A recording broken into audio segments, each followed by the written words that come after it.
Ratusan buruh dari Aliansi Gerakan Buruh Bersama Rakyat berdatangan untuk menggelar unjuk rasa di kawasan Patung Kuda, Jakarta. Mereka mulai berkumpul sekitar pukul 13.00 Kamis siang. Para buruh tiba dengan membawa beragam atribut serba merah seperti bendera hingga spanduk. Sejumlah tuntutan disampaikan seperti reformasi pajak dan meminta negara memotong upah pejabat sebesar 50%. Menuntut kepada pemerintah terkait dengan penurunan pajak, lalu juga mengkritisi tentang arogansi pejabat ataupun dari aparat yang melakukan represivitas atau pembungkaman hak berdemokrasi atau menyampaikan pendapat. Lalu juga berkaitan dengan tuntutan masyarakat, yaitu supaya menangkap para koruptor yang sampai dengan saat ini justru semakin banyak. Akibat unjuk rasa ini, sejumlah jalan di kawasan Patung Kuda Jakarta Pusat ditutup, sementara aparat kepolisian melakukan rekayasa lalu lintas. Dari Jakarta, tim liputan iNews melaporkan.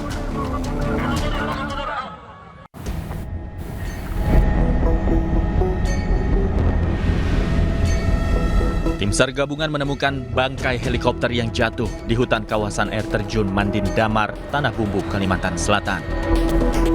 Bangkai helikopter yang terbakar ditemukan sekitar 700 meter dari titik koordinat yang sebelumnya diberikan oleh KNKT. Sementara itu sebanyak 8 korban telah dibawa ke Rumah Sakit Bayangkara Polda Kalimantan Barat. Evakuasi 8 korban dilakukan melalui jalur darat.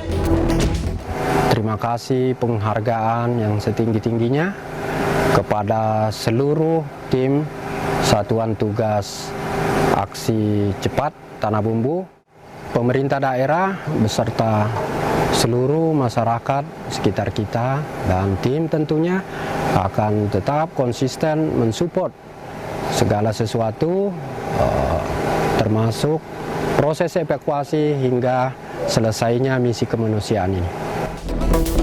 Sebelumnya helikopter dengan kode registrasi PKRGH hilang kontak 10 menit setelah lepas landas dari Bandara Gusti Syamsir Alam Kota Baru pada Senin pagi.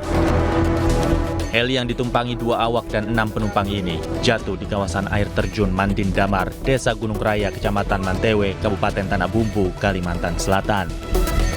Dari Tanah Bumbu, Kalimantan Selatan, Zainal Hakim, iNews melaporkan. Dan pemirsa, News Sore berikutnya akan dilanjutkan oleh rekan kami, Reni Arumsari. Selamat sore Reni, apa kabar? Selamat sore Juno, kabar baik. Selamat sore juga pemirsa. Setelah ini News Sore akan menghadirkan sejumlah informasi menarik lainnya. Di antaranya,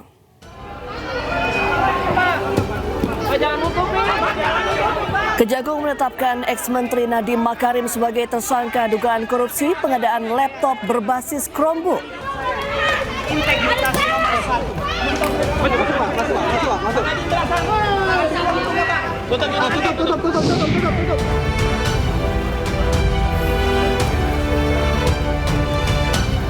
Bribka Romat, supir kendaraan taktis Brimob, menjalani sidang kode etik profesi atas meninggalnya pengemudi ojol Afan Kurniawan.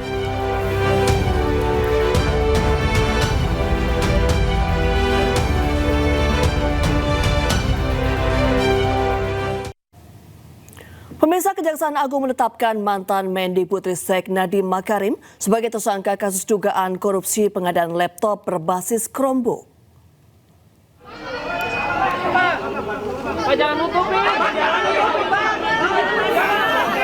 Setelah menjalani pemeriksaan selama 9 jam, Nadiem ditetapkan sebagai tersangka kasus dugaan korupsi pengadaan laptop Chromebook di Kemendikbudristek setelah Kejagung menemukan alat bukti dan memeriksa sekitar 120 saksi dan 4 orang ahli dalam perkara ini.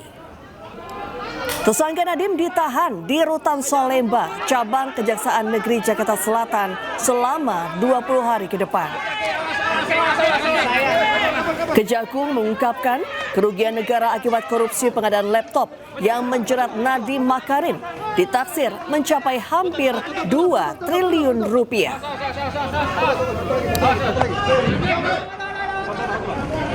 Ini kembali menetapkan 1 orang tersangka dengan inisial NAM selaku Menteri Pendidikan, Kebudayaan, Riset, dan Teknologi Republik Indonesia periode tahun 2019, tersangka 6 disangkakan melanggar pasal 2 ayat 1 atau pasal 3 Junto pasal 18 Undang-Undang Nomor 31 Tahun 1999 sebagaimana diubah dengan Undang-Undang Nomor 20 Tahun 2001 tentang perubahan atas Undang-Undang RI Nomor 31 Tahun 1999 tentang pemberantasan tindak pidana korupsi Junto pasal 55 ayat 1 ke 1 KUHP.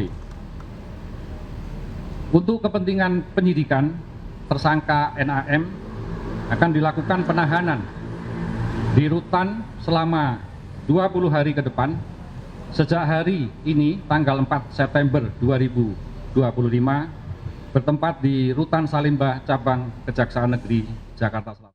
Ya, tidak hanya terseret dalam kasus dugaan korupsi pengadaan laptop Chromebook yang disidik Kejaksaan Agung, mantan Mendikbudristek Nadiem Makarim juga menjadi saksi terkait kasus pengadaan Google Cloud yang diselidiki KPK.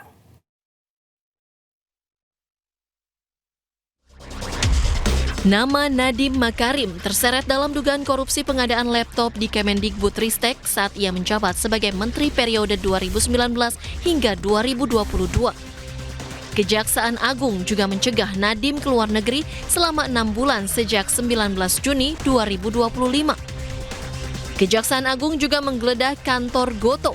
Kantor yang didirikan oleh Nadiem itu digeledah untuk menemukan informasi terkait kasus yang menjerat Nadiem. Jejak Nadiem Makarim dalam kasus ini sebelumnya tercium sejak Kejagung memeriksa 3 orang mantan staf khususnya. 3 staf khusus Nadiem yang diperiksa yaitu Fiona Handayani, Ibrahim Arif, dan Juristan. Kerugian negara akibat kasus pengadaan laptop ini mencapai 9,9 triliun rupiah. Tidak hanya dalam kasus dugaan korupsi pengadaan laptop yang disidik Kejaksaan Agung, Nadiem Makarim juga menjadi saksi terkait pengadaan Google Cloud di Kemendikbudristek yang diselidiki KPK. Dalam kasus ini, Nadiem pun telah diperiksa pada 7 Agustus lalu. Juru bicara KPK Budi Prasetyo menyebut kasus terjadi saat COVID-19 lalu. Tim Liputan iNews melaporkan. Ya, beralih ke informasi lain, pemirsa, Komisi Pemberantasan Korupsi menyita uang sebanyak 26 miliar rupiah terkait kasus dugaan korupsi kuota haji pada masa Menteri Agama Yakut Khalil Qomas. KPK juga menyita 4 unit mobil dan 5 bidang tanah serta bangunan.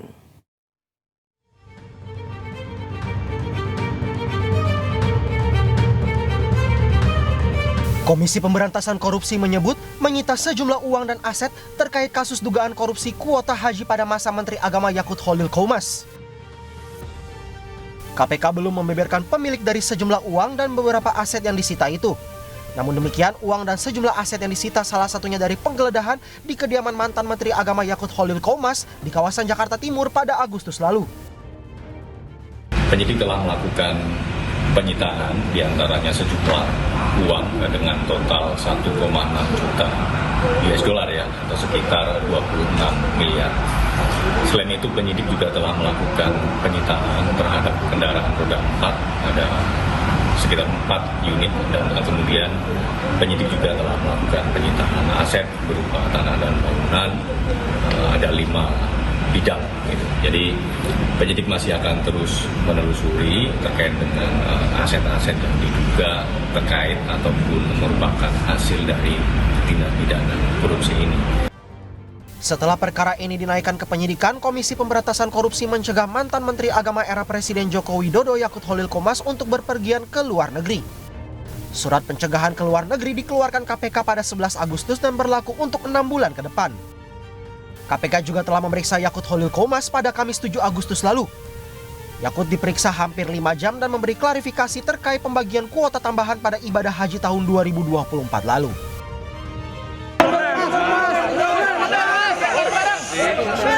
Saya berterima kasih